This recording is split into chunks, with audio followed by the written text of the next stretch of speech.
What's going on, guys? Your boy Amazing here, back with another video. And in today's video, guys, we are here with another Duet Abyss video to go over exactly how you guys are going to be grinding the purple and gold demon wedge in the game.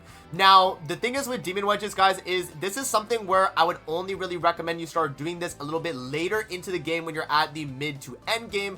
And we're going to be discussing all the best demon wedges that you guys want to be making sure you're grinding up. And then we'll also talk about exactly, again, how you're going to be farming them. So if you guys do enjoy videos like this, definitely make sure to hit that like button and subscribe. We recently hit that 2,500 and we're going to keep it pushing. We're going to keep it pushing. So with that out of the way, man, let's hop in and let's actually go over the demon wedge system, guys, and some of the best demon wedges that you guys want to be looking out for.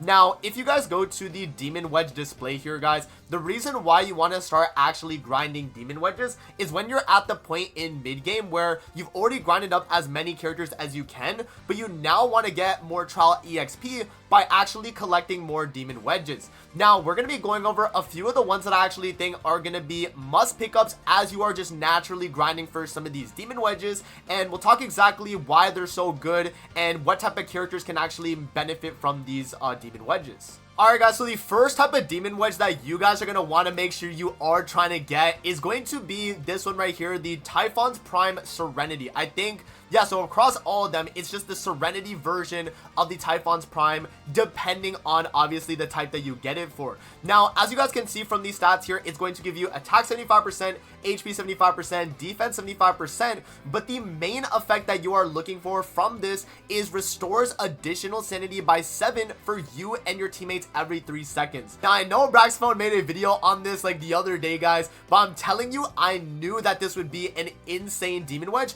even before he actually covered this. This is one of those demon wedges that if you've played Warframe, you'll know why this is so insane. This is like having Energy Nexus from Warframe, but you actually get stats for also running the mod as well. You're getting attack, defense, HP, and you get 7 sanity regen every 3 seconds. So if you take that sanity regen that you would get every 3 seconds and you actually add it with other people that you're playing with, either in a co-op lobby or even if you're playing with your combat AI partners and they also have this mod as well, that's actually going to stack up to 21% with combat AI partners in total. And then if you're playing in a 4-man co-op, that can actually get up to 28 sanity every 3 seconds, which pretty much means that you would have infinite uptime on all your abilities for characters that really need sanity. So for characters like, as an example, Berenica, where her ultimate drains, this is going to be very good. For a character like Rebecca, where you're trying to put down, you know, multiple of her actual jellyfish and then doing the ultimate as much as possible, this is going to be really good too.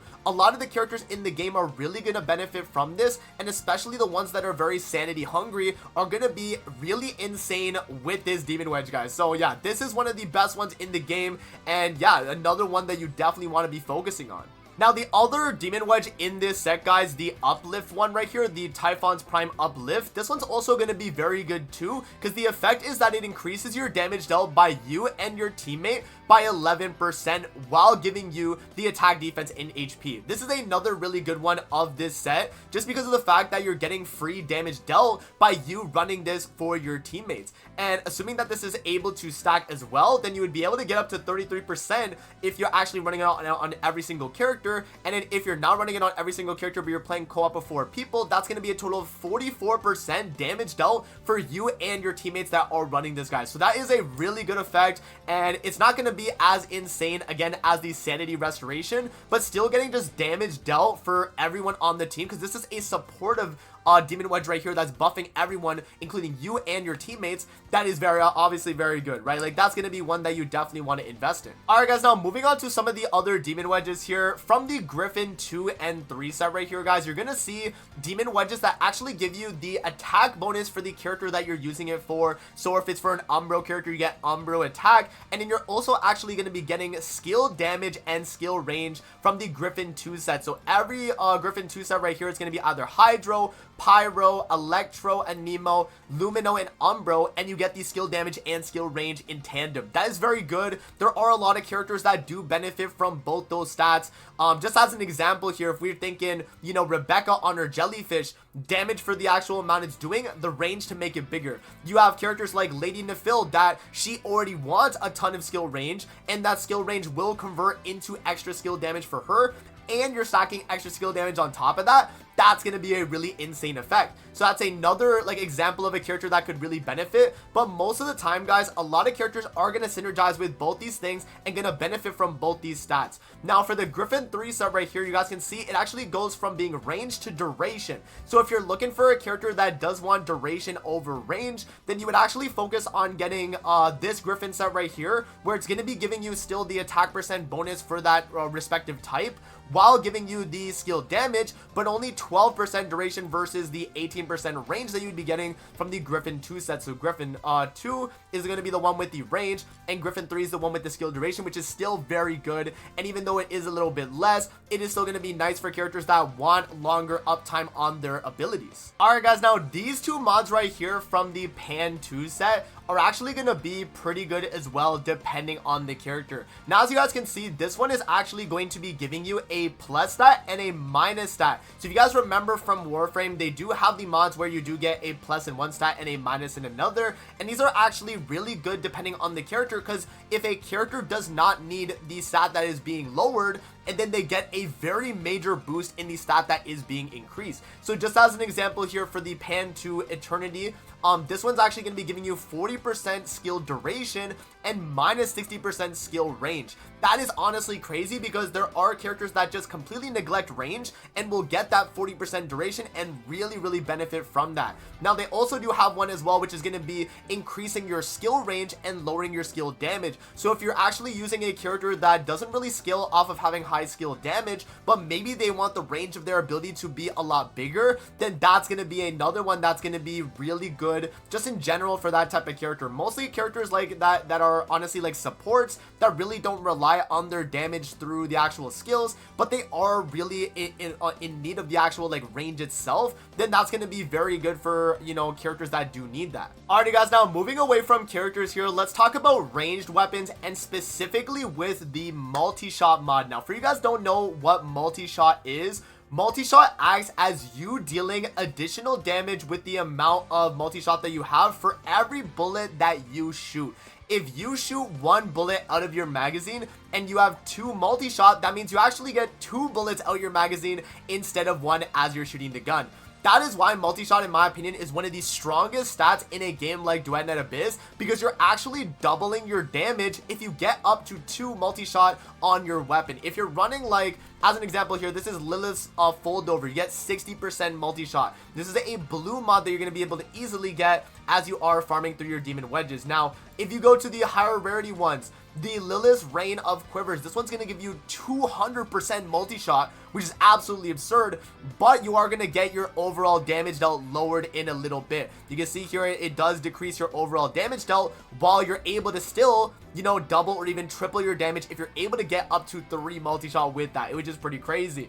But again, they do also have just a standard gold Lilith's foldover, which gives you 82%, you know, multi-shot for your weapon, guys, which is still going to be very good. And, you know, there are other ones as well that will give you, you know, more multi-shot and lower other stats. But yeah, again, like, multi-shot mods, in my opinion, are going to be one of the best mods for ranged weapons, as you're going to be able to, if not double your damage, maybe even triple your damage on some of these things, guys. Like, this is really insane, the amount of multi-shot they do give, and this is one of the effects in this game that is insanely strong that you need to take advantage of. And then moving on to the melee weapons, guys, the best mod in my opinion for a melee weapon is going to be any mod that actually increases your attack range. When you are using a melee weapon, the amount of damage that you will deal will depend on the amount of enemies that are getting hit. If you are hitting more than one enemy at a time, that is going to be really good into clearing enemies. This is mainly for like AoE centered content, guys. Obviously for like bosses where you're only hitting one enemy, you don't really need much attack range, but in general for like a lot of farming stages, if you're using a melee weapon, any type of attack range is going to be absolutely insane. Even if you're able to get, you know, that extra meter where you're able to do even more damage, that could be game changing in terms of being able to clear out rooms a lot faster. So any type of, you know, mod here that's going to be giving you attack range, so like the Cerberus threshold right here, if I go to the lower ones right here, I think they do have a, yeah, they do have a Cerberus threshold at the blue rarity as well. So you guys are going to be able to get this mod and still be able to, you know, kind of slot it in some of your sets. This is a very good demon wedge. and it is going to improve your overall clearing when using a melee weapon. Alrighty guys, now that I've talked about a few of the mods that I think are going to be must pickups for a lot of characters, let's actually move on now to how you're going to be able to actually grind for these demon wedges. So if you guys go to combat here and you go to the commission section and the Nachtjäger manual stages, this is going to be how you guys are able to grind your demon wedges. Now it's going to tell you exactly what your rewards are at the possible level here. I'm going to remove my face cam so you guys can see, but these are the available demon wedges that you're going to be able to get, and also the ones that these specific bosses do drop. So you'll see here that this one right here is going to have a skill duration one. It's going to be a lumino like specific buff for, you know, the character you actually equip it to. And yeah, you're going to be able to get these special mods as you are going through and collecting these and clearing these bosses. You're also going to be able to get just the general purple drops as well, and that's going to be the main ways where you're able to get these type of purple demon wedges that are going to be available. Now the next way you guys are going to be able to get it is going to be from covert commissions if you have a demon wedge secret letter.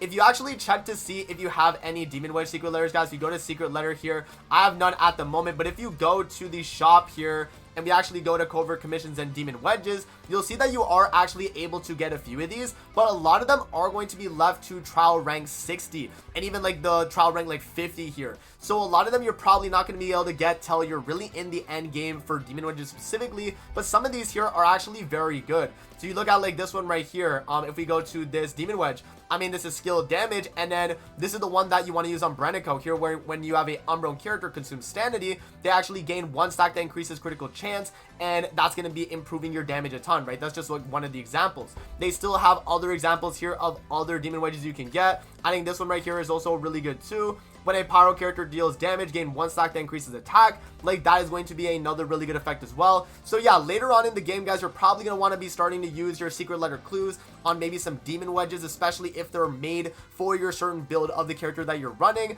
And so yeah, that is going to be the main ways where you're able to actually grind them, at least from the mid to end game. The last place as well, guys, is going to be in the bounty commissions right here. Now this right here I've actually not done because it is also another weekly clear thing.